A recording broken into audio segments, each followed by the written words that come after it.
نبی علیہ الصلوۃ والسلام کی پیدائش اب بہت قریب آ رہی تھی اور اللہ رب العزت نے اپنے محبوب کو دنیا میں لانا تھا، تو محبوب کے آنے کے بہت سارے انتظامات ہوئے،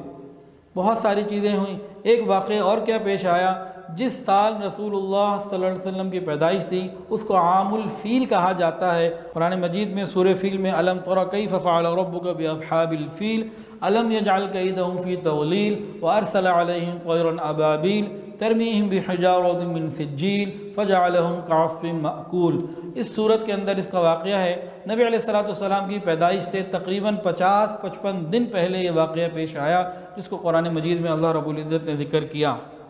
نبی علیہ الصلوۃ والسلام کی آمد سے پہلے ایسی چیزیں جو کسی معجزے کے قبیل سے ہوتی ہیں، یہ کئی چیزیں جو ہیں وہ اللہ رب العزت کی رضا سے آئیں، یہ نبی علیہ الصلوۃ والسلام کی تائید کے لیے تھیں۔ تاریخ ابن کبیر نے اس طرح نقل کیا ہے کہ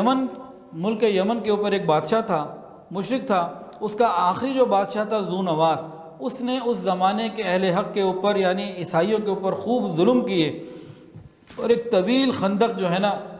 وہ کھدوائی، اور تقریباً 20,000 اس وقت کے ان لوگوں کو جو مذہب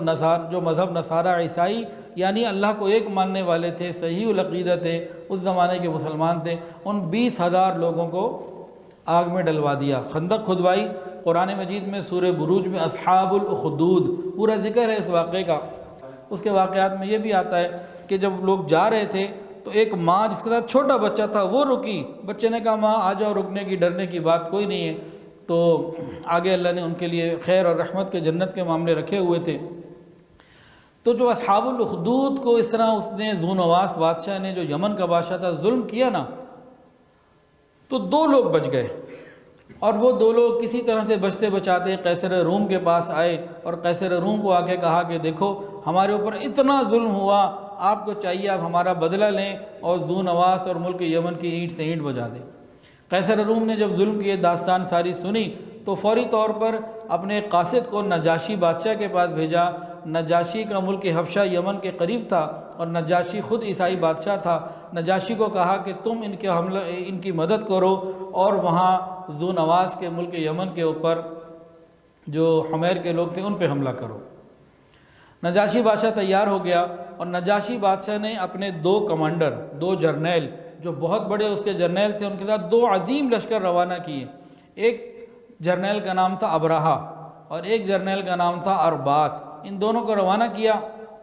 یہ دونوں گئے اور اس ملک کی اینٹ سے اینٹ بجا دی، بھرپور طریقے سے بدلہ لیا، اور ملک یمن کے اوپر ان دونوں کے ذریعے سے نجاشی اور حبشہ کے ملک کی جو ہے نا حکومت قائم ہو گئی۔ اللہ کی شان، اب ان دونوں جرنیلوں میں آپس میں لڑائی ہو گئی، کسی بات پر اختلاف ہو گیا۔ اب یہ دونوں اپنی اپنی فوجوں کو لے کے آمنے سامنے آ گئے، قریب تھا کہ لڑائی شروع ہوتی اور خوب قتل و غارت گری ہوتی۔ ان دونوں نے آپس میں یہ طے کیا کہ دیکھو دونوں ہی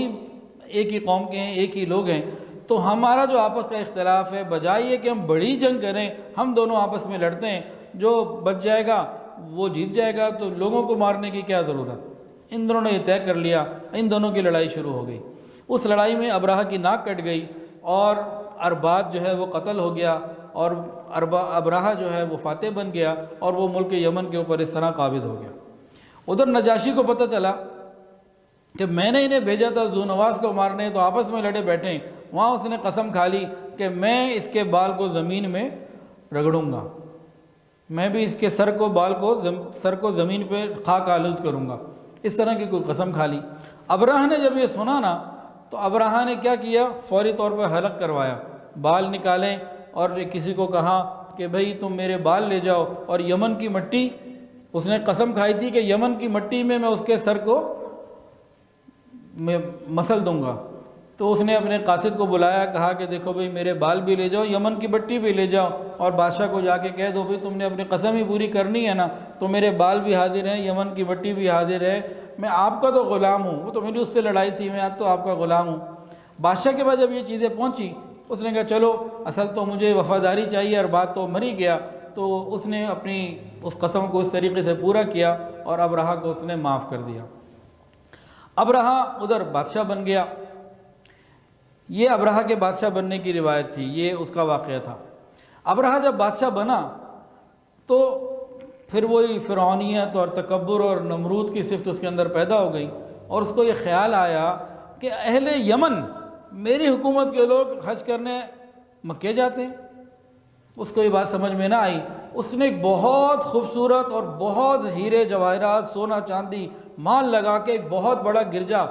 جو ہے نا کنیسہ وہ تیار کیا بہت بڑا، اور اس نے حکم دے دیا کہ اب یمن کا کوئی بندہ عبادت کرنے بیت اللہ نہیں جائے گا، یہی طواف کرو، یہی سب کچھ کرو، ادھر کوئی نہیں جائے گا۔ اور وہ اتنا بلند تھا، کتابوں میں لکھا ہے کہ نیچے میں کھڑا ہوا آدمی جب اوپر دیکھنا چاہتا تو اس کی آخری جو بلندی تھی اس کو دیکھ نہیں پاتا تھا، اتنا اونچا تعمیر کیا اور بہت خوبصورت اور عظیم اس نے تعمیرات کی۔ اب جیسے اس نے یہ حکم دیا نا، عرب کے لوگ گو بت پرست تھے، مشرک تھے، لیکن بیت اللہ شریف کی عظمت اللہ نے ان کے دل کے اندر پیوست کی ہوئی تھی، پکی محبت تھی، اس سے نہیں وہ ہلتے تھے۔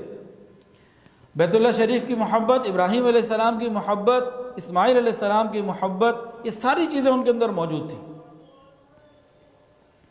جیسے یہ حکم آیا تو یہاں کے لوگوں کو تشویش ہوئی، اور کہتے ہیں کہ قبیلہ کنانا کا ایک آدمی جو یمن گیا اور وہاں جا کے اس نے کوئی نجاست کر دی، اس کو گندا کر دیا، اور بعض جگہ یہ لکھا ہے کہ اس کے قریب کوئی آگ جلائی گئی جس سے اس کو نقصان پہنچا۔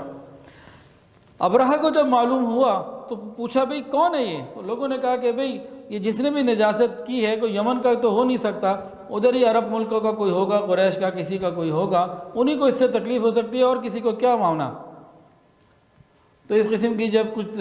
چیزیں سامنے آئیں تو ابرہہ کو بھی غصہ آ گیا، اس نے کہا میں بھی جا کر اس کی اینٹ سے اینٹ بجا دوں گا، میں بیت اللہ شریف کو نہیں چھوڑوں گا۔